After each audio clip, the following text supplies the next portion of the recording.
Hello, this is Rod Ovitt, Director of Logos Institute of Biblical Studies, and I bring you the Daybreak Devo every day, and now these Take 5 meditations. Today we're going to begin in Mark chapter 2, verse 1.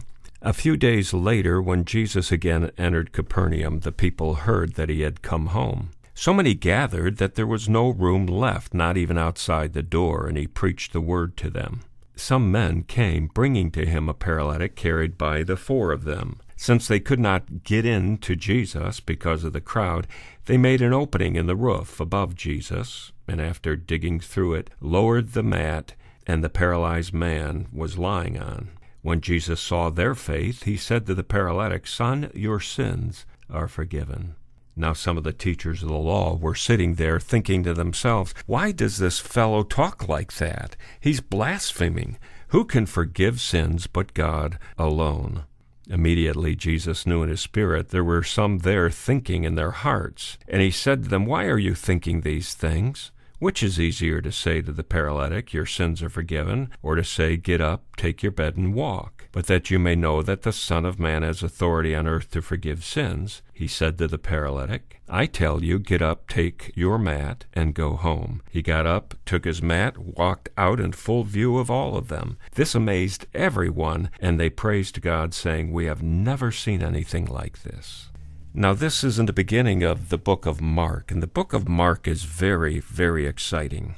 I love it because it was written to Gentiles of that day, not just the Jewish population, but Gentiles. We know that because there are many times when Jewish things are mentioned that Mark takes the time to explain them. There's one passage, for instance, where he's talking about the Pharisees come up and complain because the disciples of Jesus did not clean their hands. And he takes a long paragraph to explain what that meant, that it wasn't hygienic, but rather a ceremonial cleansing. And he said they also do pots and pans and et cetera, et cetera. Now, when you notice Matthew mentioning the same thing, Matthew doesn't even go into an explanation because he's writing to the Jewish population, and they obviously would know what was being said. So Mark is clearly set out to explain these things to a Gentile population.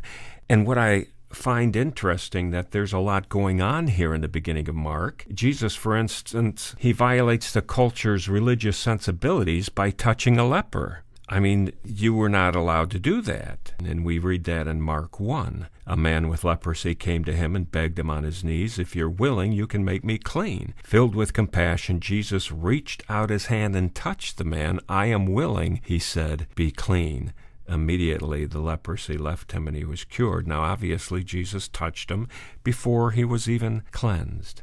And see, the rest of the world dealt with these things. They dealt with sickness. They dealt with demons. And so Mark is setting out to tell the whole world that there is a man found in Galilee, in this Syria area, in this part of the world that just before Greece and Rome was the capital of the world, there is a man down there that is doing marvelous things, and it seems he has power from God. In fact, he claims to be God. And so all of this gets out. And that's what we need to do. We need to tell others so matter-of-factly about our God and how he has healed us and how he has taken care of us, that in their need they will ask themselves, perhaps that's a solution for me. And Peter talks about that when he says, "Be ready to give a reason for the hope that lies within you." And so we go around just like these four fellows that brought their friend in.